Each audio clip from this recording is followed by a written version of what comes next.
Сайн байцгаана уу? Маа доктор Сав подкастын маань ээлж дугаар бүхэд бэлэн боллоо. Өнөөдрийн маань зочноор Улаанбаатар сонготой эмнэлгийн дурангийн засгийн эмч, Монголын дурангийн нийгмийн өмнөх ерөнхийлөгч, миний өөрийн багш клиник мөрхөөс баталгаа эмчигээр өөрч авчирсан. Баталгаа эмчтэйгээ бид бүхэн одоодны шарх болон одоодны эртүгийн хортой автор тэрний дурангийн онцлогоо эмчилгээний ач холбогдлын талаар ярилцахад бэлэн болоод урьж авчирсан байна. Урилга хүлээж аваад хамт ярилцгаар болсон. Баярлалаа. Баярлалаа. Энэ өдрийн мэнд хүргэе. Битээр чи ер нь бол 12 жил хамт ажилласан багшийнхаа удирдлагын би 12 жил хамт ажиллаж байна. Өдөр болгон иймэрхүү сэдвээр нь ярьдаг. Өдөр болгон ч багтай 7 хоногт нэг бол нэлийн нухацтай байдлаар бол ярьдаг. Тэгээд энэ ярилцдаг зүйлээ бусад эмч нартай хүмүүстэй бас сонсоод авах хэрэгтэй. Онлын үүднээс нэлийн академик төвшний ялангуяа эрдэм шилжлийн судалгаа нотолгоон дээр суурилсан зүйлсийн талаар ярих гэж бодож байгаа. Энэ талаар ч багш маань баталгаанч маань маш олон сургалт, маш олон эмчнэрийг Монгол улсад бэлтгэсэн. Бидний урдаа барьдаг Монгол улсын бас энэ ялангуяа шарх дурангийн чиглэл, эрдэнэ хавдрын чиглэлээр бол Монголын урдаа барьдаг эмч эрдэмтдийн нэгэ.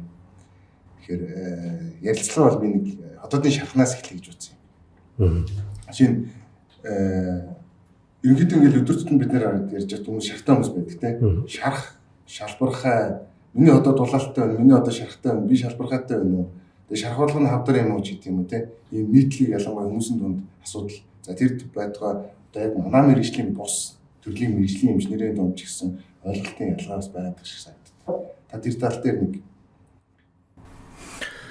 За ерөнхийдөө миний одоо юу гэдэг уншсан ном болон одоо юм харахад бол ходоод 12 уруу үзсний шархны тухай ойлголт ер нь зүгээр тийм баясаа улчийг санаж байгаа. Жишээлбэл бүдүүн гэдс бол нөгөө өрөвсөлт өвчин айгуу тийм төрөл олонтой.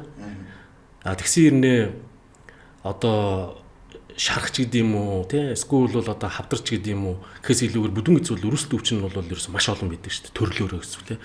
Би бас хэлдэг шүү дээ нөгөө ходоодны шарх бол бас аюул олон янз байдаг. Бид нар бол ерөнхийдөө нөгөө пептик кулчур буюу одоо хүчлээс шалтгаалсан ходоодны өөрийнх нь хамгаалалт тогтолцооны алдагдaltaй холбоотой үүсэж байгаа шархыг л бид нар шархал гэж яриад байгаа боловч бодит амьдрал дээр зүгээр харахад бол ходоодонд үүсгэж байгаа шархыг зүгээр шалтгаанаар нь ч юм уу эсвэл ингээд олон янзаар ангилж болохоор юм шиг байна. За яг хөө дийлийнх нь буюу одоо бидний ярьж заншнаар бол одоо язвны болизм буюу одоо шархлаат бүдүүн юу ходоод дээрх гэдсэн шархлаа өвчин гэдэг нэр томьёогоор авч үзэх юм бол зүгээр судалгаагаар бол нэг ойролцоогоор хүн амын дунд нэг ойролцоогоор 0.5-аас 2% орчлогддог гэж шарх бол. Одоо тэр нь болохоор бидний нөгөө сайн яриад байгаа пептик кулчур гэсэн үг байна. За өшөө өөр ямар шархууд байд юм бэ гэхээр за эмийн шилтгаанд байна тийм үү. Сүүлийн жилүүд бол ялангуяа эмийн шилтгаанд. За ялангуяа нүүдэл намдах эмийн шилтгаантай. За эсвэл гормон юм уу тий. За өшөө антибиотикууд байна тийм үү. За өшөө тэр битил нөгөө нэг сахар буруулах юмуд тий. Өөрөөр чихэн шижингийн үед хэрэгжилж байгаа юмудын шилтгаанд. Гих мэтлээ ингээд эмийн шилтгаанд байгаад байна тийм үү. За өшөө дараагийнх нь бол мэдээж стресс яасуу гэж ярьдаг тий. Өөрөөр хэлбэл одоо хүний мэдрэл болонны зохицуулга тий богино хугацаанд алдагдсантай холбоотой өөрөөр хэлбэл нийгмийн хүчин зүйлийн нөлөөгөр гэсэн үг байна. За бас үүсч болдог. За өшөө дараагийнх нь бол халдварын шалтгаантай шархууд бол байна. За тэн дээр бол сүрээ байна тийм үү. Сүрийг их байдаг. За мерсэр бас тий нөгөө нэг бэлгийн замын халдварт өвчин буюу тэмбүүтэй холбоотой тэмбүүгийн шарх бол бас мерсэр онцлогдож байгаа тохиолдол бол тий байна. Яг хатуу яшиг гэдэг чинь тий. Хуучин бол ер нь бол одоо юу гэдэг дээр үе жоохон дуран байдагтай холбоотой нэг төдийлэн мэддэггүй байсан боловч одоо орчин үед бол бас байна. За гих мэтлээ ингээд одоо юу гэдэг олон янзын ийм шархны хэлбэрүүд юм уу. За бэкчдийн өвчин байна бас тийм үү. Удамшлын гаралтай. За тэгэхээр юу ч хэлэх гээд байна вэ гэхээр за ямар ч байсан бидний мэддэг шарх бол олон янзын боловч за яг хөө дийлэнхтэн тохиолж байгаа нь бол саяны энэ хүчил алдагдах за дээр нь нэмээд хеликоптерын халдвартай холбоотойгоор үүсэж байгаа бидний одоо хэлээд байгаа саяны хотоод дээрх гэсэн шархлаа өвчин гэдэг бол ер нь бол хүн амд бол ойролцоогоор 2 хөв хүртэл бол тохиолдсон юм байна гэж ойлгож байна. За энэ нь бол жишээлбэл хавдартай хэр холбогдсон бэ гэдээ аваад үзэхээр ер нь бол энэ өвчин бол ер нь хавдрын шалтгаан гэж бол үзэхгүй байгаа шүү дээ орчин үед. Тэгээ ямар ч тийм нотлохоо бол байхгүй байгаа. Өөрөөр хэлбэл шархнаас болоо шархыг одоо эмчлэхгүй явсантай холбоотой хавдар үүснэ гэсэн ойлголт бол байхгүй. За би л ер нь бол тийм нотлоотой пепер ч юм уу эсвэл бол сурах хүчгүй уншсан юм бол алга. Зүгээр хуучин нөгөө нэг хуучин одоо өөрөөр хэлбэл бидний нөгөө нэг 90 оноос өмнөх одоо сурах хүчийг ялангуяа энэ Орос болон одоо энэ хуучин тийм сурах хүчүүдээр бол шархны тухай бол тийм нөгөө шарх малигнизац болохгүй юу тийм өөрөөр хэлбэл хавдар шилжих гэдэг тухай ойлголт бол нэг хэсэг бол байгаад байсан юм шүү. Зүгээр миний ойлгож байгаагаар бол шарх угаасаа үүсгэхдээ бишээ хавдар үүсгэхдээ яг шархлаат хэлбэрээр нүдэнд харагдах хэлбэрээр яваад тэр нь бол эсэн шинэлгээр танигдахгүй яваад исэн хожимдоо мэдээж одоо юу гэдэг хэмжээ томрогдсмаа бол угаасаа хавдар төс чанар нь илүү болоод тэгээ хүмүүс болохоор юу гэж ойлгож байна вэ? Энэ бол шарх малигнат болж байна гэдэг ойлголт бол яваад исэн юм шиг. Энэ нь бол мэдээж ташаа ойлголт гэсэн үг байна. За ерөнхийдөө бол саяны Баясагийн хэлсэн хариултан дээр бол юу асуултан дээр бол би бол ерөнхийдөө ингэж л ойлгодог шархыг бол. Тэгэхээр бол шарх бол шархлаа өвчин. Тий, тусдаа бие даасан нослог. Бие үүсгдэг гэсэн ойлголт бол ташаа юм аа. Ташаа. Магадгүй зүгээр үүсгдэг анхдагч үүсгэрэнгүй хеликоптерийн халдвар нь бол байдаг. Тий. Жишээ нь хараа юм байгаа байхгүй юу? Бидний нөө мэдэн шүү дээ нөгөө мальт буюу те mucosal associated lymph tissue гэдэг. За энэ бол шархат хэлбэрээр харагддаг бол харагддаг. За энэс ахиад нөгөө хүндрээд явахаараа бид нөгөө мальтом юм малигнат лимфома гэдэг. Энэ бол яалтчгүй бүр гарцаахгүй хеликоптерийн одоо халдвараар шалтгаалж үүсдэг. За тэгээд дээрэс нэмээд нийт одоо юу гэдэг малигнат лимфомын бараг 90 орчим хувь нь B-ийн гаралтай одоо нэвчтээс үүссэн ийм бас л бие даасан одоо non Hodgkin буюу өөрөөр хэлбэл тунгалгын булчирхаагаас бусад эргэтний гаралтай бас л бие даасан өвчин. Тэгэхээр юу ч хэлэх гээд байна вэ гэхээр бид нар ингээд нэг ямар нэгэн өвчин ямар нэг юм шилжих гэдэг ойлголт ихээс илүүгээр ерөөсөө анхдагч нөгөө өвчний нозлог гэж яриад байдаг шүү дээ. Энэ нозлогийн тухай ойлголт бол ер нь бол сайн мэдэхгүй л яваад идэг байсан юм болоо гэж ойлгож байгаа. Саяны зүгээр ингээд ярен дээр ингээд дурдгдсан ингээд багцаагаар аваад үзэхэд л баг 10-аад нозлог шүү дээ. Ер нь бол тусдаа. Саяны хэлж байгаа миний яриад байгаа тийм ээ. Өөрөөр хэлбэл саяны за малигнат лимфом ч тусдаа өвчин. За язмны болизм тусдаа өвчин. За тэгээд тэмбүүгийн халдвар шарх тусдаа өвчин. За бээгчдийн өвчин тусдаа өвчин. Эмийн шалтгаантай тусдаа өвчин. Гэх мэтлээ ингээд аваад үзэх юм бол баг 10-аад нозлог тусдаа явж байгаа байхгүй. Тэгэхээр бид нар юу гэж хэлэх гээд байна вэ гэхээр нөгөө нэг юм нэг тийм жижигхэн оншоо бол жижигхэн хүрээнд зэтгээд яваад ахаар энэ одоо юу гэдэг нэг тийм хайрцагтмал байдалд л ороод байгаа байхгүй. Гэтэл бодит амьдрал дээр бол өшөө өөр юу байна шүү дээ. Корона байна шүү дээ. Короны шарх байж байгаа. Тийм ээ. Гэх мэтлээ ингээд үзэх юм бол ерөөсөн маш олон одоо юу гэдэг өвчнийг бид нар бол танин мэдэж онцлог асуудал чухал гэсэн үг байхгүй. Ягаад гэвэл энэ нөө ирээдүйд эмчилгээний асуудалтай бүр зайшгүй холбоотой болоо явчихна гэсэн үг байхгүй. Тийм ээ. Анхнаасаа буруу чиглэлээр явал буруу. Тий. Одоо шилбэл бас ахаал яриа ш нөгөө зоолонгор элийн сууны хам шинжийг яах юм. Тийм ээ. Мөн ялгаа авахгүй юунд пептик шарх үүснэ. Тэгээ энэ шалтгааныг бид нар шилбэл тогтоочдохгүй бол зүгээр энгийн PPI ч юм уу хеликоптер устгал бол идэх боломж бол байхгүй гэсэн. Өвчтний тавилантай 100%. Тий, тавилантай 100% хамааралтай гэсэн. Тэгэхээр юу хэлэх гээд байна вэ гэхээр ер нь бол ийм нозлог гэдэг юм аягүй сайн ойлгох хэрэгтэй юм шиг. Нозлог бол хам шинжүүдийг гэсэн үг юм байна. Тэгэхгүй болохоор нөгөө нэг онш төөрөгдөө тэгээ эмчилгээ оройтоод яваад байна гэсэн үг. Тийм ээ. Одоо сүүлийн үед бид бас ярьж байгаа шүү дээ нөгөө нэр эндокрины түмэр гээл тий. Нэр эндокрины түмэр чинь бас л муу ялгаа байхгүй хотоод нэг юм жижигхэн шарх хэлбэртэй тохиолддог. Гэтэл энэ нь бол бас л өөрөө бие даасан бүл бүтэн тий том бүлэг өвчин байдаг байхгүй. Тэгээ мөн энийг бол одоо юу гэдэг энгийн нэг юм угаад идэхгүй. Тийм ээ. Энийг бас л давхал ажил гаргахсаа хүртэл яаж авах вэ? Тий, авахтаа хүртэл яаж авах вэ гэдэг чинь бүр бүхэл бүтэн том концепц асуудал байна шүү дээ, тийм ээ.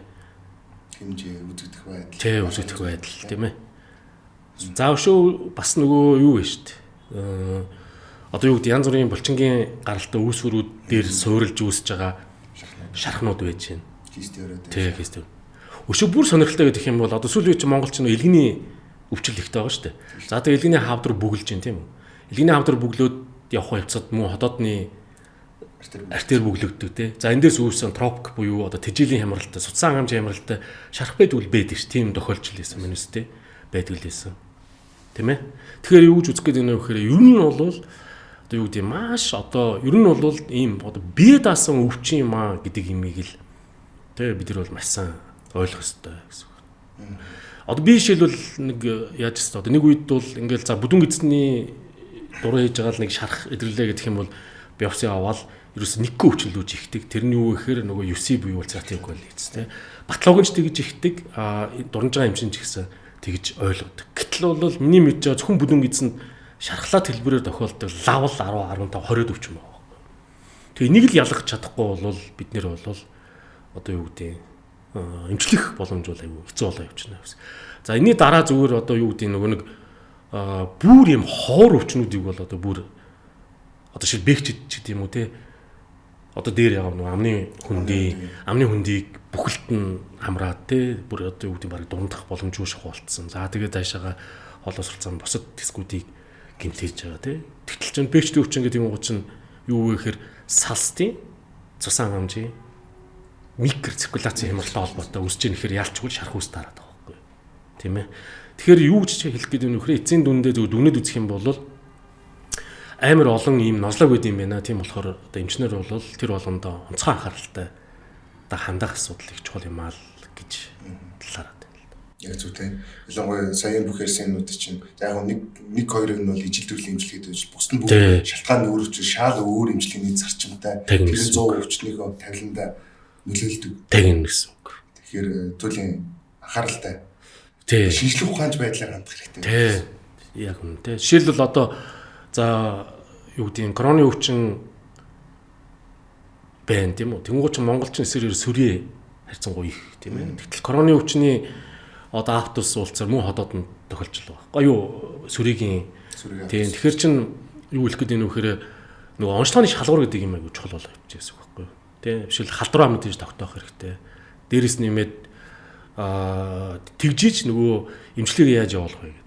Жишээ нь сүрээгүй сүрээгийн эмчилгээ хийгдэж таарна шүү дээ. Тэгтэл корона бол эсрэгээрээ дархал дарангуулах.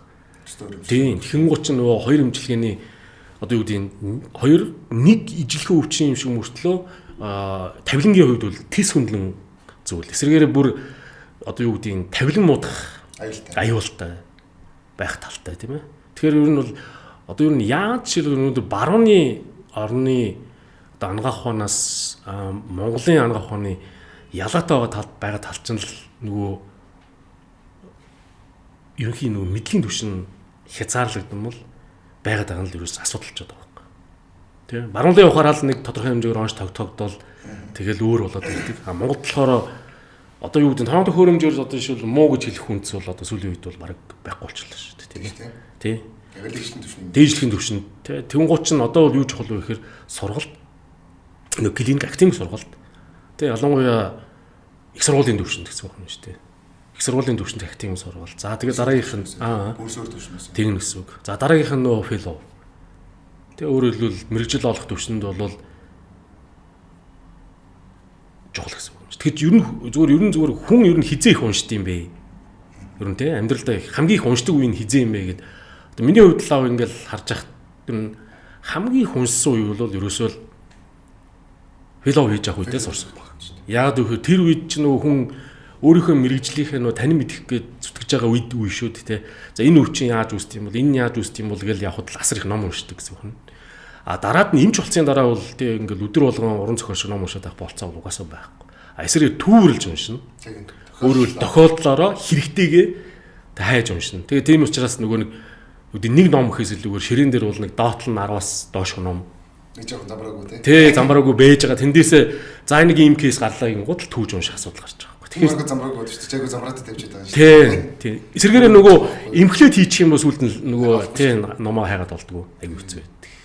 Ходоодны шархлаа үүсч буй гэсээр шарсан, хуурсан, халуун, хийжүүлсэн, түргэн зүйлүүд идэж чадахгүй явсаар л байна уу? Хүснээ үлснийг Mebo.ai татав. Хотодны шархыг сөрөггүй эдгэе. Тэгэхээр ер нь бас яг түрүүний хэлдэгтэр ялангуяа фэллоу байхдаа нөгөө сөөрд мэдлэгээ сайн авч чадаагүй бол эмч болсны дараа төрүүлж уншиж хэцүү. Тэгээд юу унших юм? Аль номон дээр байгаа гэдэг мэддэг байхгүй юу? Багцаагаа мэддэг. Тэгэхээр ер нь бол замаа олохгүй л явждаг л да. Тийм. Тэгэхээр ялч фэллоу сургалтын үед бол маш чухал. Яг миний фэллоу сургалтын үед ирсэн баярлаа. Одоо. За тэгвэл ингээд шахны талаар л ерөнхийдөө ойлгомжтой тийм ингээд урж исэн тусдаа нослогууд юм байна. Имчилгээний янз бүр байдаг. Шалтгаандаа дамарх хэрэгтэй. Анхаарал хандуулах хэрэгтэй. Нөгөө нэг том бүлэг сэдв ялангуяа Монголын хувьд бол хол бос улс дээд цааны хавдрууд. Доод цааны хавдарч гэсэн юм байна. За ингээд аваад үзэх юм бол 90-ийн оноос гарч байгаа статистик харах юм бол хорт хавдрын шин тохиолдолоор Монгол номер 1-т нийлэг. Ходоод. Улаан Мозны хавдар. Тэгээд баг бүдүүмцний хавдар ахиж орж ирж байгаа гэж бодсон. 5-6-аад эрэгтэй хүнд 5, эмэгтэй хүнд 6. Уушиг басан. Уушигны хавдар ингээд 5. Ингээд явдаг. Тэгэхээр үндсэндээ ялангуяа дурангийн эмчнэр, гастроэнтерологийн эмчнэрийн үүднээс эдгээр төрлийн хавдруудад нэлийн төлхөө ажилладаг. Тэгэхээр нийт мастер тэр чиг гэдэг юм уу эсвэл одоо нийт эмчнэрийн дунд ч гэдэг юм уу хорт хавдар бол одоо эдийн зөвхөн хавдар судлаач юм уу аль эсвэл мэс заслын эмчийн өвчин гэж ойлгогддог. Тэгэхээр та энэний тал дээр юу гэж? Наа чи мөлс маш чухал зүйл гэсэн үг тийм. Яг л үхээр дээр үед өөрөөр хэлбэл 17-8 жилийн өмнө Японд хэлний сургуульд явж байгаад тэгээд ерөнхийдөө цаашаа сурья гээд тэгээд би нөгөө нэг сургуулиуд судалж исэн байхгүй тухайд. Тэгээд өөрөөр хэлбэл нөгөө бичиг баримтаа бүрдүүлээд аплай хийн. Тэгээ эндээс бол юу гэж харж ирсэн бэ гэхээр за тухайд бол би чинь өөрөө нөгөө ерөнхий мэслийн эмч байсан. Тэгээд за ходоодны хорт хавдар гэдэг өвчлөл Монголд ямар ч гэсэн харьцангуй өндөр юм байна. Тийм болохоор энэ чиглэлээр явъя гэдэг. Тэгээ ингээд нөгөө их сургуулиудын тэнхмүүдийг ингээд судлаа явж байхад гастроэнтерологийн тэнхмүүд ерөөсөө байхгүй. Үгүй онкологийн тэнхмүүд ерөөсөө байхгүй. Юу бол байдаг? Гастроэнтеролог уу те дотрын тэнхим бол угаасаа байдаг. Тэгээ дотрын тэнхимийн ерөөсөө үндсэн гол хийдэг ажил нь юу юм бэ гэвэл ерөөсөө энэ хавдрын процесс дээр ажилладаг. Тэ өөрөөр хэлбэл лигний гепатологч байсан, панкреатологч байсан. За тэгээд гастроэнтерологч байсан тий. Тэгэхээр юу хэлэх гэдэг нь нөхөр манай Монгол улс бол салгацсан гэсэн үг байхгүй. Өөрөөр хэлбэл одоо хүртэл хавдрын тэнхим аль сургууль дээр тий. Тэгсэн ирнэ гастроэнтерологийн тэнхим ч гэдэг юм уу тий. Ингээ яваад байдаг. Тэгсэн ирнэ тэр хоорондын нөх хичээлийн хоорондын агуулгын уялдаа бол байхгүй. За энэтэй холбоотойгоор ямар асуудал үүсдэг вэ гэхээр за гастроэнтерологийн эмч хүн хавдрын тухай ойлголтод тулаад эхлэнгуут мэдлэг нь хүрхээ байгаал ерөнхийдөө тийм одоо юу гэдэг нэг мэдэхгүй ертөнцийн бууж өгдөг гэсэн үг тийм. Бүр дунгийн эмч байсан ч гэсэн мэдэхгүй болчихдог байхгүй. Тий. Тэгэхээр энэ юу хэлээд байна вэ гэхээр нөгөө гол юм аа. Өөрөөр энэ бидний чинь одоо салбарын хамгийн чухал эмч юу юм бэ гэвэл мэдээж хоолой сулсан юм хорт хавдар шүү дээ. Яг л энэ чинь асуулт өвчлөө хөвч өндөр үеж, насваралт ч өндөр үеж. Тэгэхээр энийг жишээлбэл яаж одоо ойртуулж явах вэ гэдэг асуудал бол бас л ахаал түрүүний ярихаас байхгүй нь юу гэхээр их сургууль болон фэллоу тий дараагийнх нь олох дэвшлүүлэхийн сургалтын програмд өөрчлөлт хийхгүй бол бид нар энэ зовлон бол мөнхийн явна л гэсэн. За тэгүн гот жишээ нь хавдар. За хоол уусрах замын хавдар. Нүнхээр ходоодны хорт хавдар бол их байгаа гэдэг нь бол ойлгомжтой. Тийм ээ. Яан ойлгомжтой вэ гэхээр 2005 онд намайг хавдар судлалын төвд ороход тухайн үед жилд уншлаж ийсэн ходоодны хорт хавдар чинь нэг 600 орчим 600 би нэг санаж байна бүр 2005 онд 640 жилд гэж байсан. Одоо бол сая 2021 онд тэгэхэд 1200 бараг 2 дахин нэмэгдсэн гэсэн үг байхгүй. Тэгэхээр юу хэлэх гээд байна вэ гэхээр зүгээр одоо юу гэдэг 15 6 7 жилийн хугацаанд хавдар ингэж игсэн гэхээс илүүгээр онцлогоо бол бүр илт сайжирсан гэдэг нь бол угаасаа ойлгомжтой. Advanced хавдрууд бол за статистик нь ямар байгаа юм гэдгийг сайн мэдэхгүй ч гэсэн ер нь бол одоо юу гэдэг хавдрын онцлогоо бол бүр гарцаахгүй гэсэн. За энэ яагаад ихсээд байгаа юм бэ гэж аваад үзэх юм бол хэд хэдэн өвчин зүйл байна тийм үү. Нэгдүгürt бол ер нь бол цаашдаа ч ихсэн энэ тодорхой гэсэн.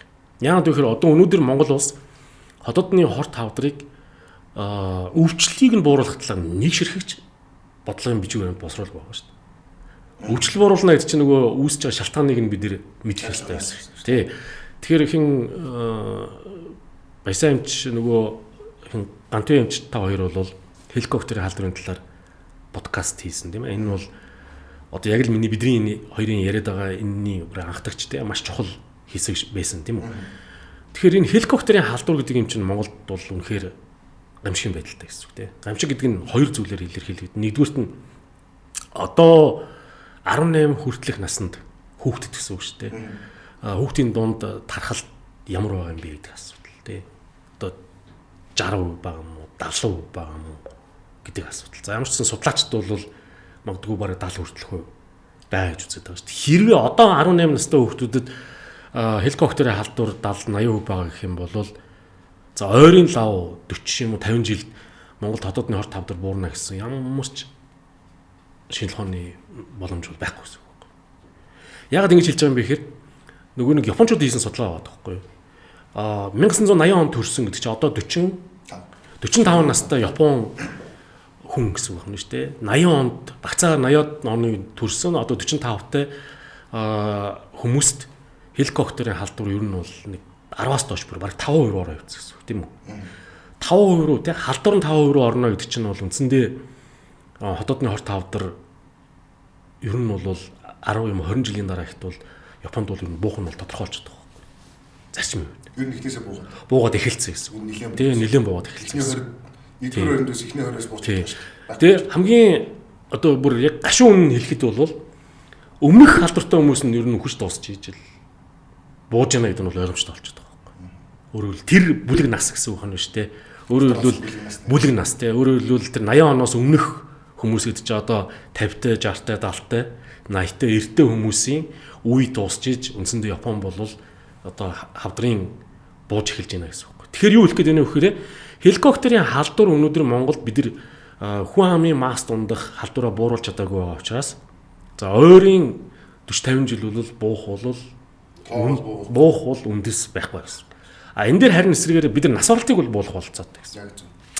Нас оролтыг яаж буулгах юм бэ гэх юм бол мэдээж одоо энэ ус даяар хэрэгжилж байгаа эртэлрүүлгийн асуудал байна тийм үү. Тэгэхээр эртэлрүүлгээ бид нэр маш чанартай явуулж чадах юм бол нас оролтыг бол бууруулах болцоотой гэсэн. За тэр бол мэдээж эртэлрүүлэх асуудал гэж байгаа юм. Эртэлрүүлэх. Тэ судалгаа аваад байгаа шүү дээ. 2 жилийн дотор тэ ямар нэгэн хэмжээгээр дугуйн хийлгсэн хүн бол хотоодны хорт хавдраар нас орох магадлал бол асар зөрөөтэй байгаа гэсэн үг тийм ээ. Өөрөөр хэлбэл тий 2 жил дотор тий ямар нэгэн хэмжээгээр дураа хийлгсэн байгаа тэр үед нь илэрсэн хавдар нь одоо бидний орчин үеийн одоо юу гэдэг ангаах ухааны эмчлэх аргаар бол эмчлэгдэх магадлал нь бол харьцангуй өндөр гэсэн үг. 2-оос дээш жил болчингууд тэгэл нөгөө химийн асуудал, химийн эмчлийн асуудал яригдал. За тэгээд үе шатна агцсан тэгээд эмчлийн асуудал төгтөл байж байгаа. Байдал руу орох боломжтой юм даа. Тийм боломжтой хөлбөр орохгүй л гэсэн. Одоо ялангуяа дугангийн шинжилгээний талаар одоо манай Монгол улсад хэрэгжиж байгаа эртний илрүүлэгч нь 35-аас дээш насны хүнийг жил болгон дунд нь гэсэн нэг юм тактик байдаг. Тэгэхээр та энэний хувьд дээр чинь одоо эмч экспертийн хувьд юу гэж боддог? 35 нас байх хэвээр юм уу? 45 нас байх хэвээр юм уу? Улс болгон янз бүр байдаг шүү дээ. Янз бүр. Японууд бол 45 байсныгаа 50 болгоцсон байна. 2 жилийн өмнө 50 болгоцсон. Яг 50 болсон гэдэг чи ойлгож байна. Сая би насны ангилаар ярьсан шүү дээ. Өөрөөр хэлбэл одоо нөгөө өвчлөх нь нөгөө дараагийн өвчлөлгүй үеийн төрж орж ирж байгаа учраас те жишээлбэл 40 одоо тийм helicopter-ийн халдвар тийм бага байхад бол те 40 насныг дунд оруулах бол эдийн засгийн хувьд бол ямар ч шаардлагагүй гэсэн үг байхгүй юу? Эрсдэлгүй учраас гэсэн үг те. Эрсдэлтэй бүлгээ. Тийм эрсдэлтэй хамруулах. За тэгвэл Монгол жишээлбэл хэд байх хэвээр юм. За магадгүй за ерөн зүгээр ойрын үед бол нэг судалгаа хийсэнгүй л те. Зүгээр Монголд ч те. За ер нь бол миний харж юу өөртөө бидний тоо имтгэж явах чинь за эрэгтэй хүнд бол 50-60 наснд бол хавдрын пик байсан шүү дээ. 50-60 нас гэдэг чинь бол хамгийн хөдөлмөрийн нас үстэй тийм ээ 50-60. За тэгэн гот 50-60 наснаас дахиад 10 жил татлаа гэж үзэхэд бол 40 бол одоо юу гэдэг скрининг гэх минимал нас байх боломжтой. Статистикийн хувьд тийм минимал нас байх боломжтой. Стандарт авиш 10 гэдэг нь дэшээ доошоо. Тийм. Тэгэхээр 40 бол тийм боломжтой. За 1 жилөө 2 жилөө гэдэг асуудал бол дурангийн чанараас хамаарна л да. Дурамтлалтын чанараас гэсэн үг шүү дээ. Өөрөөр нөгөө хуурамч сүрэг, хуурамч эерэг илэрхүүгүй гэдэг асуудал гэсэн үг байхгүй юу? Тэ. бас л эдийн засгийн асуудал яригдана л гэсэн тий. За өшөө зүгээр яг миний хувьд бодож байгаа юм бол мэдээж бас бүсчлэх асуудал бас байж болно тийм үү. Өөрөөр хэлбэл нөгөө хеликоптер юу вэ? Хотодны хорт авдаг ч бас нөгөө сонирхолтой нь юу гэхээр хеликоптерийн халдвартай холбоотой боловч Монголын нөгөө амьдарч байгаа хүмүүсийн бүсчлэр аваад үзэх юм бол шил зүүн бүс юм уу говийн аймагуд бол өвчлөл нарцсан баг.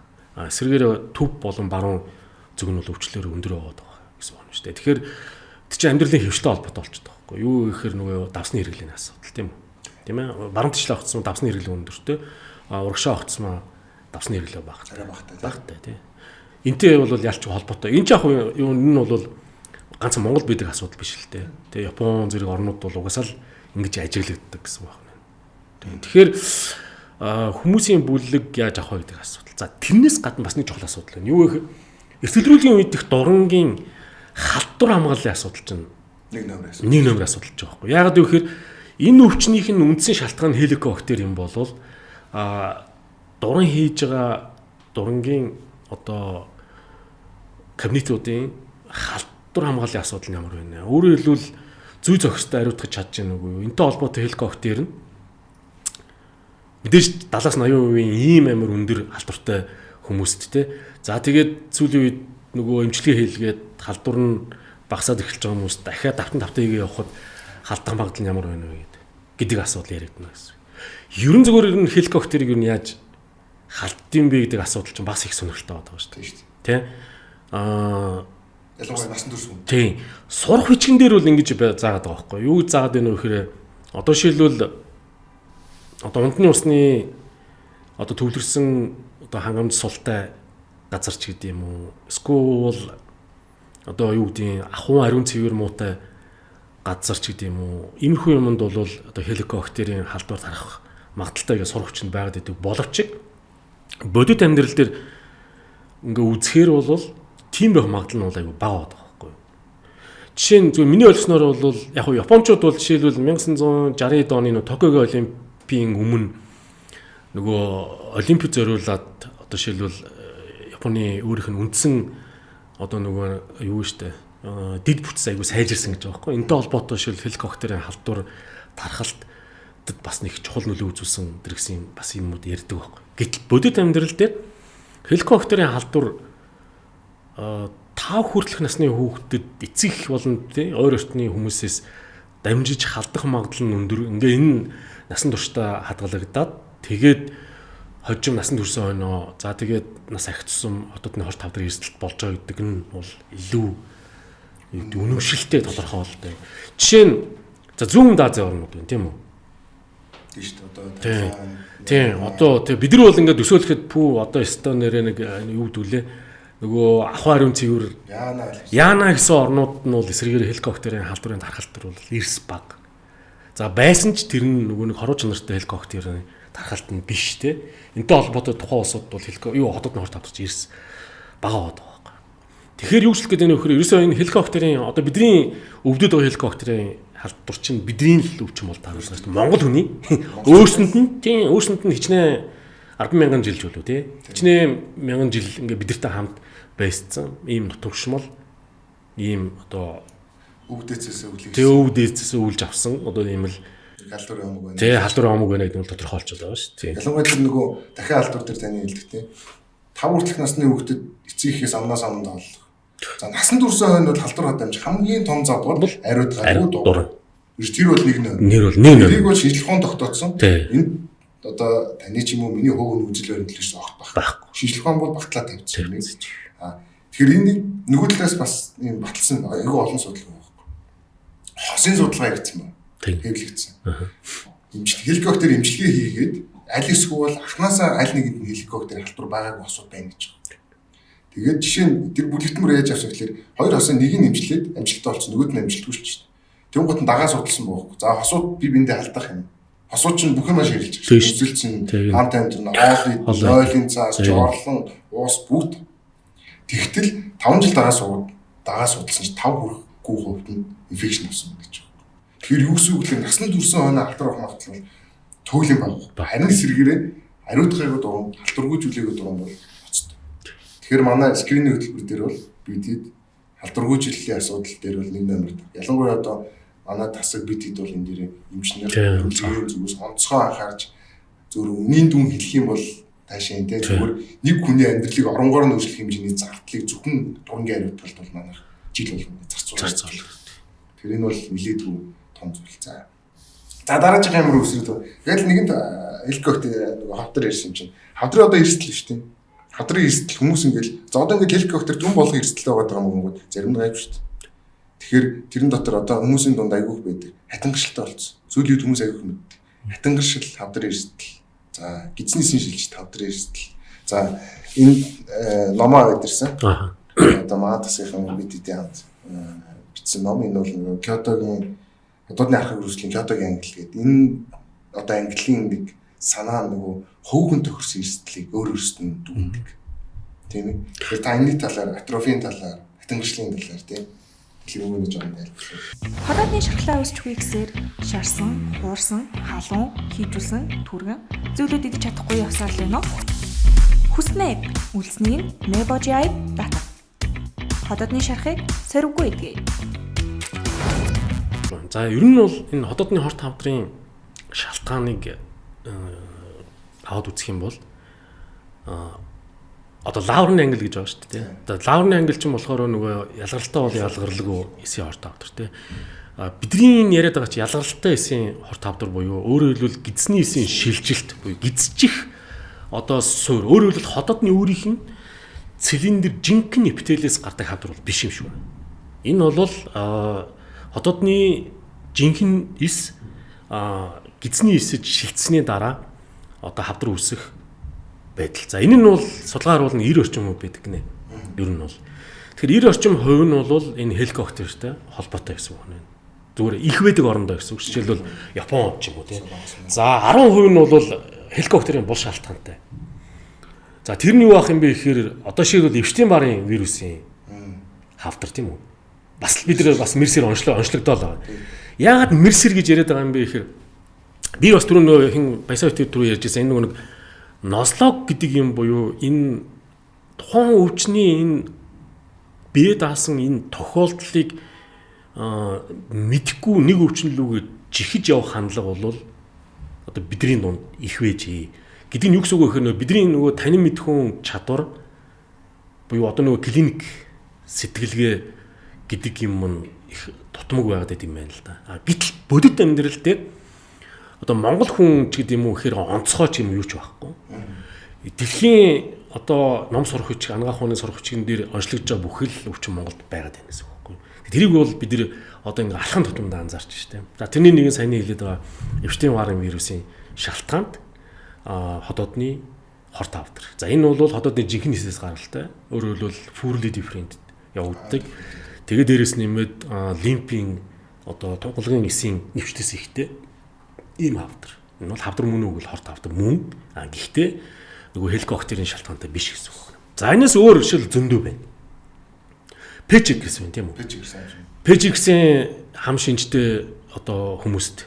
Пежик гэсэн хам шинжтэй бол маш олон эрхтэнд үсгэж штт. Одоо тийм ялангуяа бүдүүн эзэнд их байдаг тийм. Тэгтэл хотоод нь байна уу? Байна. Тохиолж исэн.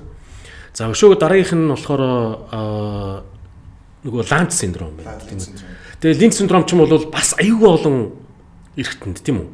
Эмэгтэйчүүд, бүдүүн гиз тийм хотоод тийм үү. Тэгэхээр бид нар бол яг энэ нөхөр зарим магадгүй тийм анхных нь одоо онцлогдож байгаа хавдраар нөгөө өвчтнөө залуу үед нь алдчихгоот нөгөө тухайн өвчнийг бол мэдэхгүй өнгөрчөж байгаа байхгүй. Ялангуяа одоо юу гэдэг 30 хүртэлх наснд одоо юу гэдэг хотоодны хорт хавдар залуучлаа гэж манус яриад идэг штэ. Ярьдаг штэ. Тийм штэ. Гэтэл бодит амьдрал дээр нөгөө хеликоптерийн шалтгаанд хавдар ихээс илүүгээр нөгөө хеликоптерийн бос шалтгаантай хавдруудыг бид нэр мэдэхгүй өнгөрчөж байгаа байхгүй. Тийм үү? Тэрийгэж ихтэй. Гэтэл тэн дээр одоо шийдэл нөгөө хин гээд нөгөө юу лээ ли формны хам шинж. Тийм.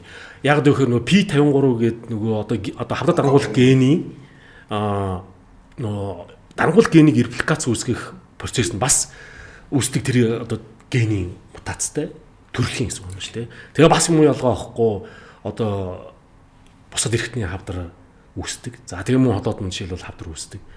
Тэ? За өшөө юу гэдэг нөгөө Familial adenomatous polyposis syndrome байна тийм үү.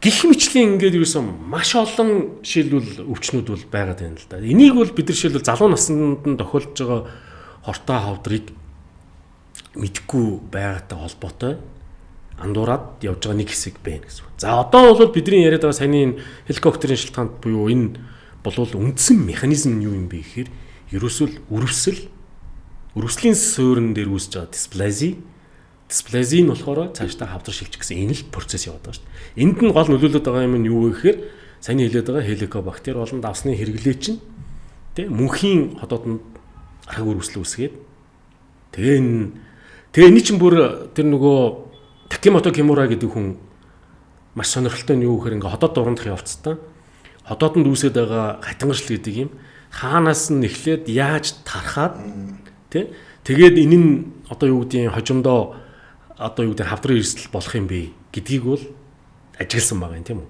За дараагийнх нь нөгөө гидснийсийн метаболизм. Одоо бидний нөгөө кетоген ангил гэж яриад байгаа энэ процесс чинь ерөөс юу юм бэ гэхээр хуучин бол бид нар ингэдэг байсан тий ходоодны дураа хийчээд за тэгээд одоо diffuse superficial gastritis өөрөөр хэлбэл өнгөц архаг өрөвсөл тийм дархмал архаг өрөвсөл гэсэн онш тавиад л яваад байсан. Тэгэхээр энэ нь үнэхээр хавдар үүсэх юм энэ хүнд хавдар үүсэх юм уу үүсэхгүй юм уу үүсвэл хизээ үүсэх гэдэг бид нар мэдж чаддгүй байсан шүү дээ. А тэгвэл энэ кетоген ангиллыг жишээлбэл бид нэр одоо юу гэдэг нэвтрүүлснээр за энэ хүн бол хавдрын донцгой эрсдэлтэй юм байна. За энэ хүн бол одоохондоо эрсдэл багтай байна гэдэг бол бид нар ядаж мэддэг болсон гэсэн үг үү. А зөвхөн би нэг юм анзаараад байна. Сүүлийн үед орчин үеийн анагаах ухааны нэг онцлог нь юу вэ гэхээр аливаа нэг имийг критерий рүү оруулах асуудал те. Критерий гэдэг чинь эрсдлийн зэрэг шүү дээ. За жишээл хөхний хор тавдар байна тийм үү? Бамбаа хор тавдар байна тийм үү? Одоо грейд 1 2 3 4 гэж тавьчихдаг те. За 4 байх юм бол мэдээж өндөр эрсдэл бүхий те. Өөрөөр баг хавдар шахуус хийжүүлдэг. Яг кетоген ангил яг агаар нь тийм үү? Өөрөөр хэлбэл кето скор буюу gastric cancer score гэдэг бид нар 8 хүртэл оноо өгч байгаа шүү дээ. Тэгээс 8 хүртэл те. За тэгэхээр энэ за судалгаан дээр бол ер нь ойролцоогоор 4-өөс дээш байх юм бол одоо хор тавдар үүсэх эрсдэл нь бол одоо хамаагүй өндөр, бараг хэд дахин өндөр байгаа гэсэн үг те. За энэ дээр шил юм баясаа сүүлийн үеч судалгаа хийгээд байгаа. Энэ дээр шил чиний судалгаагаар ер нь ямар хөнцтэй. BDT хамтар сайлж те. Одоохондоо судалгаа маань пейпер бичигдсэн. Тэгээд сэтгүүл хэвлэх чатанда одоо аплай хийж зохис нэг одоо юу яг BDT-ийн судалгаа маань нийт нэг 15,000 гаруй хүмүүсийн дунд 3 жилийн хугацаанд судалсан судалгаа. Тэгэхээр энд ходоодны архаг өрөвсөлтэй хүмүүс, за ходоодны эрт үеийн хорт авдартай хүмүүс, за дисплазитай хүмүүс, дээрэс нь хожуу шатны авдартай хүмүүсийг тодорхой өөрчлөлттэйг нь тохиоллын бүлэг болгоод зөвхөн архаг өрөвсөлтэйг нь контрол одоо хяналтын бүлэг болгоод за ингээд статистикээр ингээд судлаад үзсэн. Тэгээ ингээд харахад бидний судалгаанаас төрөний оноо тийм жишээ нь 0-8 гэдэг оноонуудыг харьцуулж үзээд 19 график үүсгээд харахад манай судалгаар юу гэж харсан бэ гэхэл 4-өөс дээш буюу 5 6 7 8 гэсэн оноотой хүмүүс одоо 1-ээс 4 хүртэл оноотой хүмүүстэй харьцуулахад бараг 20 24 5 дахин илүү хор тавдар эрсдэлтэй илүү өндөр эрсдэлтэй. А зүгээр 4 рүү оруулаад ирэхээр нөгөө sensitivity specificity буюу өрөмж чанар мэдрэг чанар нь нэг талдаа өндөр болоо нөгөө талд бууч чаддаг. Хамгийн оптималны түвшин 81 82 дээр буюу 4-өөс дээш оноотой байхад бол хамгийн өндөр эрсдэлтэй. Тэгэхээр энэ ангиллын хувьд одоо BDT олж хараад байгаа тийм хамгийн том давуу тал нь нэг удаа дугандуулаад тэрэн дээрээс урьлаад өөрийн гэсэн эрсдэлтэй болж байна. Тэгхгүйгээр санаа нь одоо өмнөх юм чинь нэг массын биш тийм хеликоптер алдартай гэж 49-ээс нас бүгдийг нэг массанд оруулцдаг. Тэгтэл одоо Япон солонгос энэ төр дахиад тэр нь асуудал болчиход тийм хүмүүс нь эрсдэл нь буурсан. Тэгэхээр энэний нэг давуу тал нь зөвхөн тухайн хүндээ 20 настай магадгүй 8 оноод эрсдэлтэй гэж болно шүү дээ. Тийм бол тэрийг фоллоу 60 настай 0 оноотой бол фоллоу ап эрсдэл байхгүй. Тэгэхээр ийм нэг өрмөц одоо ашигтай байдал бол харагдаж байгаа. Ер нь бол жишээлбэл атрофи тий. За атрофин дээр оноо өгөөд метаплазми дээр оноо өгч байгаа шүү дээ. Энэ юу нь яагаад ингэж байгаа юм бэ гэдгийн учир шалтгааныг бол манай эмчнэр бас сайн мэдэхгүй гэж болно. ингэсэн байгаа байхгүй тий. Нөгөө Сидней англи гэж байна. Сидней англи гэж. Тий. Сидней англи чинь дотроо Олга юм. Тэр нь ямар өчтэй юм бэ гэхээр атрофик биопсын шинжилгээгээр буюу эдийн шинжилгээгээр баталсан зэрэглэл, тархалтын зэрэглэл, метаплазик мөн эсийн шинжилгээгээр баталсан тархалтын зэрэглэлийг аваад үзэхэд тий өөрөөр хэлбэл атрофийн Сидней английн 4-р зэрэг 3-аас 4-р зэрэг метаплазийн Сидней английн 3-аас 4-р зэрэг нь бидний яриад байгаа нөгөө Такемото Кимурагийн английн open type болон closed type. Closed type байх юм бол эрсдэл багтай, open type байх юм бол сайн хэлээд байгаа. Одоо 3-4-р зэрэг бүр биопси аваад баталсан юм шиг тийм төвшингийн мэдрэг чанартай гэдэг нь бол тодорхойлцоод байгаа байхгүй. Шахаа метаплази байна тийм үү?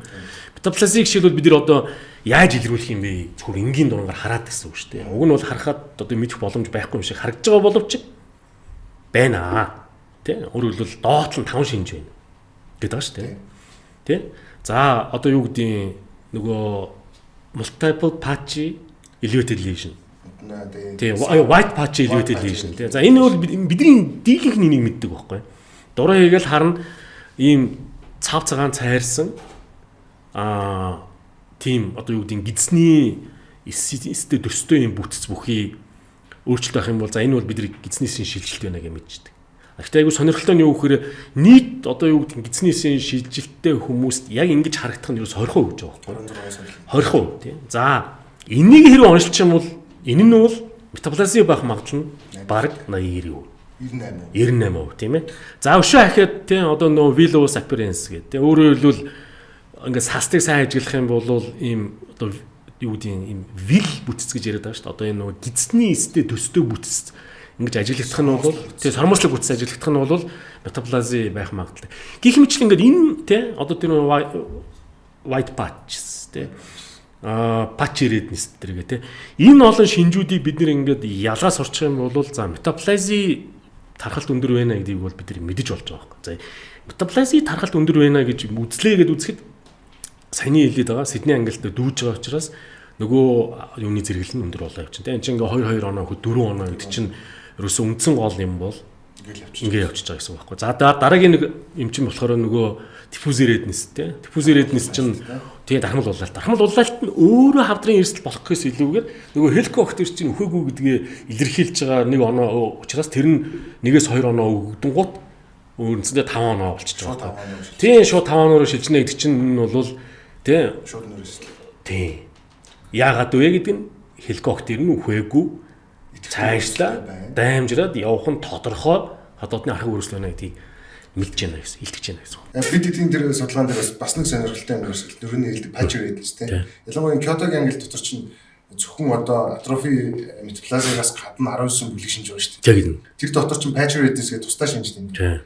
Тэгтэл бидний судалгаан дээр тэр 19 шинж тэмдгийг чинь авч үзээд хавдартай хавдаргүйгийн хооронд үнэхээр ялгаа байна гэсэн чинь ганцхан шинж тэмдэг дээр байна. Тэр нь patch redness.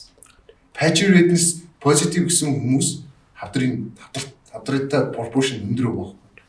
Зүгээр үргэлжлэлтэй хүмүүс нь болохоор энэ бага. Тэр үсэг үл нөгөө patch redness маань метаплазиг илэрхийлж байна. Хавдрын эрсдлэхээс илүү метаплазиг илэрхийлж байна. Муу юм байна. Тэр байтугай энэ чинь өнгөрсөн онд ихч Япончуудын судалгаан дээр байгаа. Patch redness гэсэн шинж тэмдэг болгоомудаас биопси аваад энд юу вэ гэсэн чинь 86% нь гидсний шилжилт юм гэж байна. Тэгэхээр ингээд санааны үг гэхэлэр ерөөс нүдээр хараад таних юм бол одоо гисэн шинжилгээтэй баг дүүхэр юм 70-80% бол магадaltaй илэрхийлж байгаа. Тэгэхээр сургалтын систем сайн байгаа таних асуудал, эмч өөрөө ажигч байх асуудал бол төвлийн чухал байгаа гэж. Тэгэхээр одоо энэ Kyoto-гийн англи гэдэг энэ английн утга учир нь юу вэ гэхээр сайн хэлээд байгаа эрсдлийн хавдрын эрсдлийн зэрэг гэдгийг бид нэр урьдчилтэй эмчинч тэр өвчтөнч тэр за би юу н хавдрын эрсдэлтэй юм биш шүү гэдгийг мэдээд авна гэдэг бол хэлээд байгаа. Нөгөө дахин давтан дурангийн асуудал те эргэж буцаж имлэгтэй байн хандж явах асуудал. Нөгөө энэ нь эргээд нөгөө эрт илрүүлгийн асуудал чухал ач холбогдолтой байсан байна. Тийм ээ. Эргээд эрт илрүүлгийн ач холбогдол. Тэр ер нь эрт илрүүлгийн ач холбогдолтой л мэдээж одоо мэрэгжлийн бус хүмүүс сонсож байгаа шүү дээ. Эрт илрүүлэх нь ямар ач холбогдолтой вэ? Одоо гэрийн тайлбар. Тийм. Эрт илрүүлэх бол би түрүүнд хэлсэндээ за ямар ч ойрын нэг 40-50 жил бол Монгол улсад хотоодны хорт тавдрын өвчлөлийг бол бууруулж чадахгүй байх нь бол тодорхой болсон байна л гэж би харж байна. Онлын үүднээс тий. Онлын үүднээс. Харин нас баралтыг бол бууруулах бол боломж байна. За энэ нь ямар боломж вэ нөхөр биднэрт гэсэн үг, эмчнэрт гэсэн үг юм шүү дээ. За тэр нь бол сая хэлээд байгаа эрт илрүүлгийн асуудал гэсэн үг байна. Мэдээж эрт илрүүл дурангаа хийлгээд эндээс хавдрыг тий. За үгүй ядаж дурангаар хэмжлэх боломжтой тий. Наандаж. Боломжтой үед нь онцлох юм бол мэдээж нас баралтыг бууруулах боломж нь бүрднэ. Тийм учраас эрт илрүүлэг бол маш чухал байна гэсэн үг байна тий. За мэдээж энд бол жишээлбэл маш их олон юу гэдэг за эдийн засагтай тий уйлдсан зөндөө бол асуудлууд байна. Жишээ нь жишээлбэл дисплазийн тухай асуудал тийм үү? Дисплази. За дисплазийн хүнд зэрэг гэдэг бол орчин үед бол эн чинь хорт автар шүү дээ. Тэгтэл өнөөдөр манай улс бол тий бид нар бол энийг хүртэл зэгцэлж чадаагүй. Тэгээ зэгцэлж чадаагүйтэй холбоотой нөгөө эрүүл мэндийн даатгалын асуудал яригдж эхэлсэн юм шүү дээ. Өөс дисплази хай грейд гэдэг бид нар айл тий хэдэн жилийн өмнө судалгаа хийлээ. Бараг 10 жил. Тийм 10 жилийн өмнө юу лээ Оросын нөгөө Санкт Петербургт 2013 он тийм Оросд нэг судалгаа пепер бид хэвлүүлсэн шүү дээ. Тухайн үед бол бидний судалгаагаар дисплази хай грейд гэж онцлогдож байгаа хүмүүсийг хуулах хагалгаа хийсний дараа батлоогийн шинжилгээнд ойролцоогоор 70 хүртэлх хувь нь бол 76% нь эрт үеийн хорт тавдар гэж батлагдсан гэсэн. Хаалганы дараах эсийн шинжилгээ. Тийм. Тэгэхээр юу гэх гээд байна вэ гэхээр дисплази хай грейд гэдэг бол ер нь бол хорт тавдар. Тийм. Нэр томьёо ч гэсэн интермукозал неоплази гэж байна шүү дээ. Гэтэл энэ нэр томьёон дээр бид нар жишээлбэл асуудал хийж чадахгүй байсантай холбоотой ингээл мөн даатгалын асуудал тийм үү. Тийм. Эндээс холбоотгүй. Тэгвэл ер нь хавдрыг ер нь бид нар жишээлбэл нас баралтыг яаж бууруулах юм бэ гэхээр саний хэлээд байгаа юутай холбоотой байна гэсэн үг тийм. Чи нөгөө сая ярьж ирсэн нөгөө нэг юу лээ Япон руу явж ирээд яхад ерөн зүгээр энэ дисплази гэдэг л хавдрын статистикс баг хэд дахин нэмэгдэх ёстой гэж байгаа юм тийм ээ. Хэд үлээ? Чи баг 2 дахин тийм. Өөрөөр хэлбэл таглааны тоо гэсэн үг тийм. Одоо баг юу гэдэг улсын хэмжээд чинь эрт үеийн хавдрын хаалгаа нэг 500 600 төгчл байгаа тийм үү. Тэг чин баг тий дисплазинуудаа бүгдийг эмчилж ийж бид нэр эмчлэх гэдэг чинь эм угаад идэхгүй зүйл шүү дээ. Гол асуудал нь. Эмээр эмчилж чадахгүй нэг тийш шинжилгээ онцлж. Тий, эмээр эмчлэх боломжгүй. Яах ёстой юм бэ гэхээр нөгөө хаалгаа хийх ёстой. Тий, энийг харин ингээд хуулаад эрчимтэй хуулаад явах юм бол хуулаад хаалгаа хийгээ явах юм бол нөгөө эрт үеийн хавдар юу лээ? Хавдрын нас баралт бол буурнаа. Эрс буурнаа. Энэ бол тодорхой зүйл. Тий. Бууруулсан туршлагатай улсууд маш олон. Байлгүй яах вэ? Тий. Бараг 60-70% олон эрт үе. Тий. Тий. Хятадууд байна. Айгуу сайн бууруулж байна. Тэгэхээр бол үндсэндээ нөгөө эрт үеийн онцлог нь тий бас яг дурангаар гэхлээр хүмүүсийн дунд хоёр ойлголт байдаг ш. Нэг нь лапароскопи буюу хэдийн дуран. Нөгөөд нь бидний нэрлэх эндоскопи буюу хөндийн дуран, боловсрол замын хөндийн дуран бод. Тэгэхээр аль дурангийн яриад энэ нөхцөлтөр бол хөндийн дуран буюу амаар ордог дурангаар эмчлэх асуудал. Одоо энэ тухайн хавдрын чинь амаар ордог дурангаар 100% гэж хэлээд байгаа шиг тий. Зүгээр онлын үднэс 99.5% гэж утсан байт. Зөв шатнд нэг хийх юм бол зөв кандидат бол 99.5%-аар эмчлэгдэх 100% эмчлэгдэх магадлал 99.5% гэж. Тэгэхээр энэ хаалганы маань давуу тал нь зүгээр 100 эмчилгээ сайдхаас гадна эртний хадгалж байна. Тэгнь. Лапароскопийн хаалга бол эртний тарих хадгална. Тэгнь. Тэгэхээр манай хаалга бол эртний тэр чигээрээ үлдсэн хэсэг газарт нь хуулах эмчилгээ буюу dissection гэж нэрлэдэг эмчилгээ. Хамгийн чухал юм нэг амьдралын чанарт нөлөөлнө. Хотоодны шархлаа үүсч үгүй гэсээр шарсан, хуурсан, халуун, хийжүүлсэн, түргэн зүйлүүд идэж чадахгүй явсаар л байна. Хүснэ үлсний Meboji дата. Хотоодны шархыг сөрөггүй идэгэй. Амьдралын чанар гэдэг чинь хүн тий эрүүл хүн шиг амьдрах асуудал гэсэн үг. Би нэг сүүлийн үед нэг ярьдаг шүү дээ нэг сүүлийн үед манай энэ нөгөө сошиал орчинд ч юм уу скул ингээд нөгөө нийтийн төвшөнд бол яг ерөнхийдөө нэг баахан хориглох юмуд аюу хийгээд байгаа шүү дээ. Тэ? Тэрч болохгүй. Одоо шилбэл юу гэдэг за халуун ногоотой хоол идэж болохгүй. За одоо тэгэж болохгүй. Ингэж болохгүй. Тэд жажил. Тэ. Тэгээ сүүлдээ бүр нөгөө юу гэдэг нөгөө цөмөө хүртэл яригдаад яваадсан юм чинь. Бид нар чи ер нь баг идэх юм гэж юм байна уугүй юу гэдэг асуудал тий. Би бол эмчүүний хувьд бол мэдээж яг нийгмийн эрүүл мэндийн чиглэл нь бас өөр бол байж болно л доо тий. Яг зүгээр ингээд харав ханаар ойлгох юм бол ингээд бүх юмыг сайхан хориглоод яах юм дөө бүгдийн сайхан цагаан алтан болгоод тий. Тэгээд үндснээрээ ингээд эрүүл мэнд урт наслах тухай ойлголт гэх юм бол энэ бол юу гэдэг яг онлын хувьд бол байж болох зүйл. Гэтэл амьдрал чинь хүн юу гэснээ дижгүй юм чинь хүний амьдрал гэдэг чинь тийм. Гэтэл бол тийм орчин үеийн анагаах ухаан буюу одоо бидний энэ яриад байгаа энэ өрний анагаах ухааны одоо үндсэн зөвлөл нь юу юм бэ гэхээр хүн эмчлэх тухай асуудал тийм ээ. Онцлох тухай асуудал. Энэ бол маш чухал зүйл гэсэн үг юм шүү дээ. Одоо шийдвэл за бид нар өөрсдөө мэдэн шүү дээ. Японч, Солонгосч ингээл хоолыг өстэй элдвээр нь сурчлаа л тийм үү. Байж л гэдэг шүү дээ. Хүн ямар хоолоо тийм халуун ногоо бэлэн хоол. Үгүй хүн ямар хоолоо сонгоод идэх нь тэр хүний л асуудал. Хамгийн чухал асуудал юу гэхээр эрүүл мэндийн энэ эмнэлэг буюу те бидний энэ одоо эмчнэр юу хийх ёстой юм бэ гэхээр ирж байгаа хүнийг чанартай үзэж чанартай уншлах эндээс нь эмчлэх асуудал бол маш чухал гэсэн үг байхгүй. Тэрнээс бол одоо юу гэдэг нь хүнийг идэх юмыг хориглоод тэгээ өвчл бууруулна гэдэг юм уу эсвэл бол урт наслуулна гэх юм бол энэ шиг бодлоо юм байхгүй. Ер нь яагаад жишээл одоо Монгол за эмэгтэй хүний дундад наслан 76 их тий 65 хараа ийм байгаа байхгүй. 5 хүртэлх настай хүүхдийн нас оролт нь Монголд эрс борсон шүү дээ. Энэ бол демби нөгөө суулгалт өвчин болон амьслын замын хөтөлбөр хэрэгцээний хүчин. За энэ чинь нөгөө Монголын нодж наслалтыг ихсгэх нэг хүчин зүйл болсон. За дараагийнх нь юу гэхээр нөгөө төрөлтэй холбоотой эндэгдэл. Эхэн эндэгдэл. Дараад нь ахаад нөгөө ураг няраа эндэгдэл буурсан тийм үү. За дээрэс нэмээ сүүлийн жилүүдэд онцлогоо сайжирч те эмчилгээг эрт онцлдог болсон. За миний мэдхийн л жишээлбэл миний хувьд бол за хоол усруулах замын дурангийн эрт үеийн хагалаад одоо энэ баг 7-800 хийгдсэн. Гэдэг чинь 100 амьдрал одоо ходтэй зүгээр эрүүл сарвал юм шиг гэж байгаа гэсэн үг байхгүй юу? Тийм гэсэн үг. Тэгэхээр юу хэлэх гээд байна вэ гэхээр ерөөсөн одоо юу гэдгийг учиргүй урдсан сэргийлээдгүй энэ урдсан сэргийлэх боломж бол за тамхихгүй байж байгаа дуушны хавдраас сэргийлээ гэж бодлоо өнөөдөр Улаанбаатар хот утааны асуудал яригдсан шүү дээ. Тийм шүү дээ. Тийм. Тэ? Тэгэхээр чин юу хэлэх гээд байна вэ гэхээр яг мэдээж буруу гэдэг нь бол ойлгомжтой.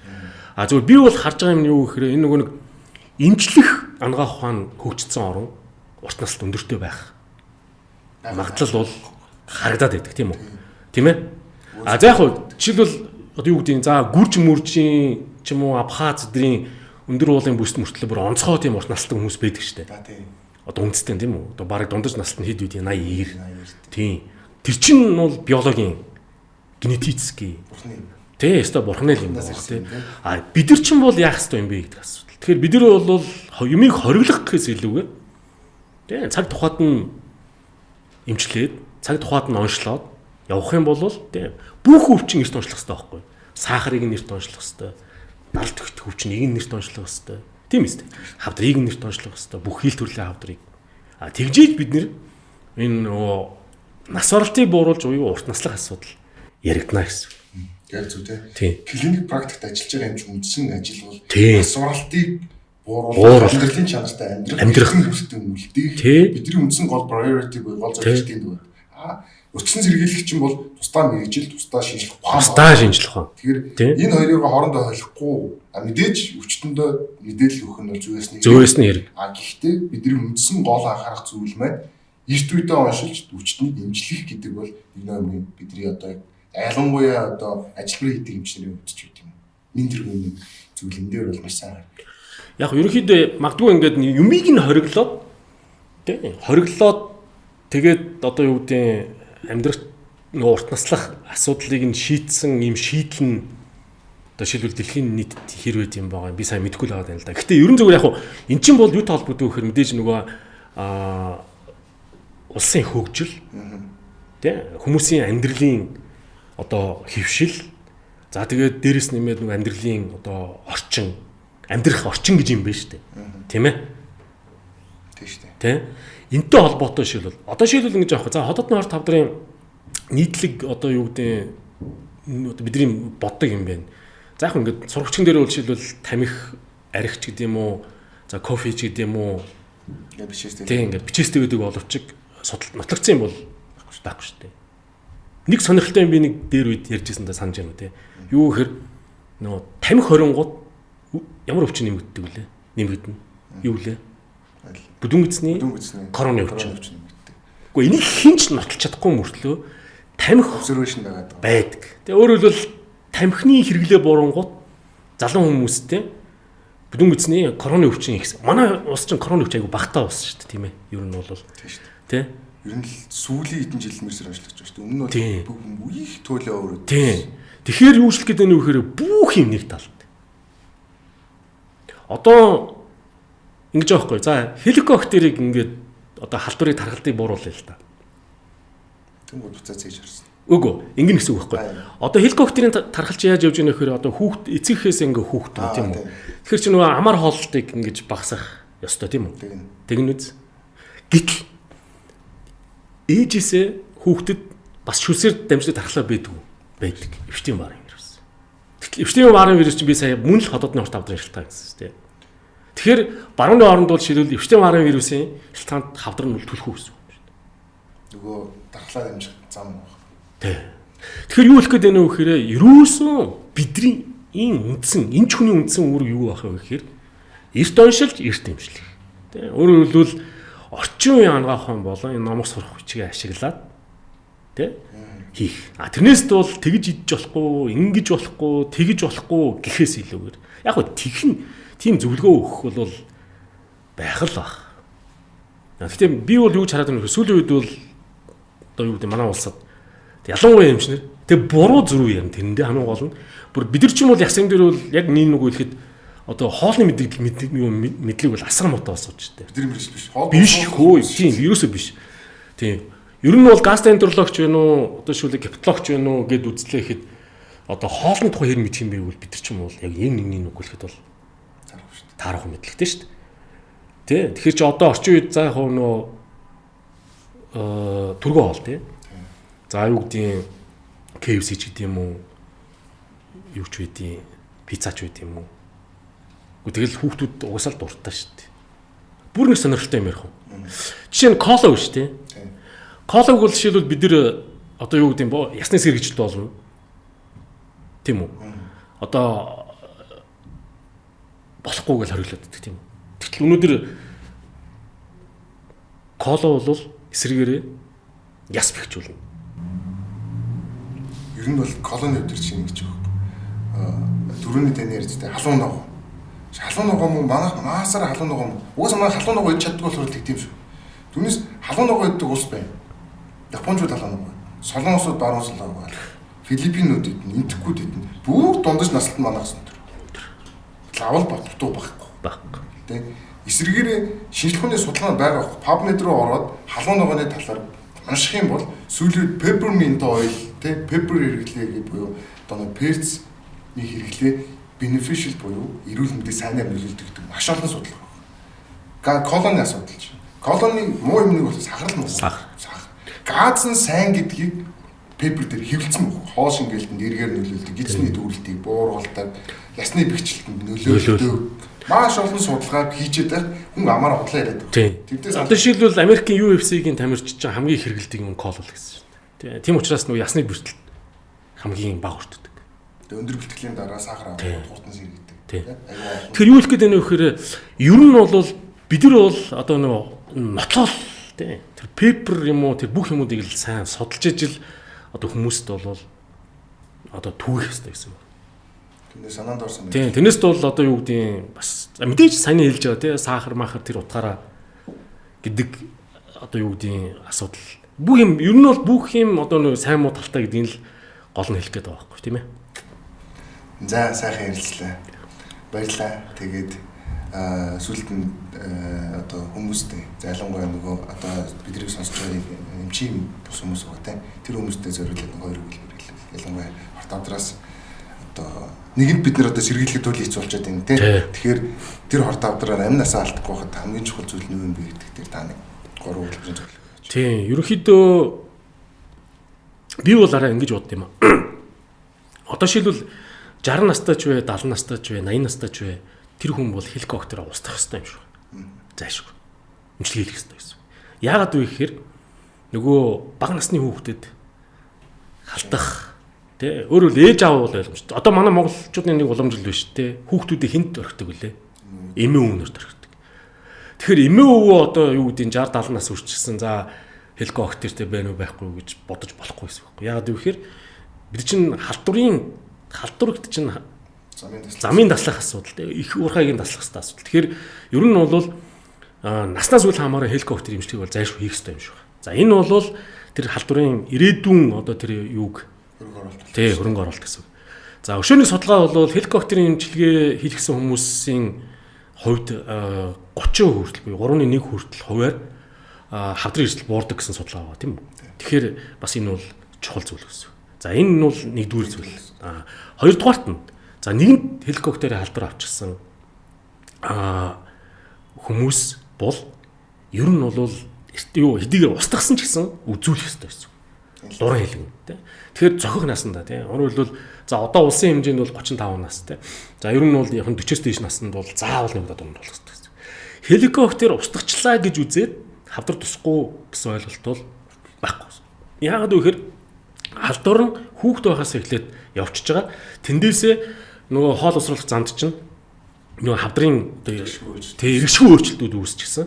За энэ нь бол одоо бидрээс үл хамааран нөгөө хавдарт шилжих процесс нь бол ядаж те 3.2 буюу 60% нь явах учраас давтан дурналтай асуудал зайлшгүй гэсэн үг байна.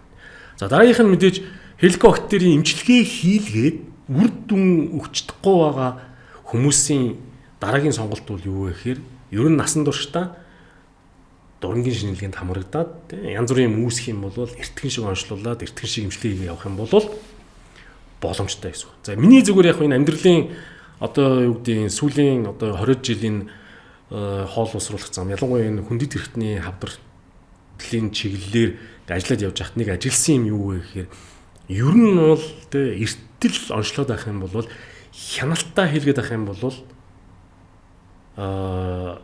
урт наслах энэ өвчнөөрөө энтэхгүй байх болцоо бол байд юм байна гэсэн. Нэг юм зүйл байна. Жишээ нь нэг хүн одоо бид нар бол жишээлбэл ингээд нэг хавдрыг амьдралдаа нэг удаа өвдөд дуусах өвчин гэж ихэвчлэн ойлгоод байх шиг байна л да. Гэтэл хэзээ ч тийм биш гэсэн үг байхгүй. Жишээ нь нэг одоо ингээд хотоодны хорт хавдар тусаад тэгээд имчилгээ хийлгэсэн хүн болвол ахиж те хотоодны хорт хавдар өөр газар үүсэх магадлал жилд 3 гэж байгаа шүү тийм. Коронавирус канцер тий жилд 3. 10 жил 30% өдөгчийн өсөөхөр 10 жилийн дараа эхний хавдар онцлогдсоноос онцлогдсон хүмүүсийн 3.1 нь бол 2 дахь хавдар магадгүй 3 дахь хавдар онцлогдох магадлал өндөртэй 30% гэсэн үг. 10 жилд гэсэн үг. Угаасаа ч тийм байна тийм үү. Одоо эхний ESD хэлгэсэн хүмүүс ингээ хяналтын явцад 2 дахь 3 дахь ESD буюу хуул хаалгаа хийлгээд явж байгаа хүмүүс бол байна гэсэн. Тэгэхээр Японд нөгөө сурж явах явцад нэг сонирхолтой ажиглагдсан юм юу байсан бэ гэхээр нөгөө 70 80 настай өндөр настай хүмүүсийн өвчний түүхийг ингээд хараад явж байхад нөгөө хавдрын гүйлэмжин те 1900 тэдэн онд хотоодны хавдар тэдэн онд улаан хавдар тэдэн онд бүдүүсний хавдрын имчилгээ хийлгэж ийсэн гэсэн одоо нөгөө түүх өвчин түүх байдаг. Энэ нь бол урт наслтын гол үндэс байгаа байхгүй те. Бид нар болохоор эхний хавдраараа л явчаад байдаг байсан. Гэхдээ одоо бол сарцсангүй сайжирсан байгаа шүү дээ. Хамаагүй сайжирсан тий. Жишээл хотод ихтэл 2 3 тий. Улаан хоолой хүртэл хийлгэсэн. Сүүлийн бүр ам залгуур хүртэл тий. Байж гэнэ гэд болохоор тэгэхээр юу ч гээд байна вэ гэхээр ерөөсөө л энэ урт наслтын одоо юу гэдэг хамгийн чухал юм. За ядаж бидний салбарт нийт өвчлөлийн 70% нь хоол усруулах зам. За тэндээ 40. Улаан хоолой хотод хоёр нийлээд нэг 40 50 тий. Нөгөөх нь үлдсэн нэлэг гэд үзэхэд болол одоо юу гэдэг ийм өндөр хуваар одоо юу гэдэг эрсдлээс буруулах арга бол эрт хэлрүүлэг буюу дурангийн эмчилгээ биш шинжилгээнд орох асуудал маш чухал. Тийм. Ийм л тийм зүйл одоо комент хийсэн юм юм уу та. Өгмөр байна л гэсэн. Баярлалаа танд. За бидний урилгыг авч ирж доктор Цонх подкаст маань оролцож сонирхолтой сэдвээр яриа өнөөсөн танд баярлалаа. за баярлалаа. Өнөөдрийн доктор Цонх подкаст маань та бүхэнд хүрэлээ. Дараагийн дугаараар дахин уулзцгаая.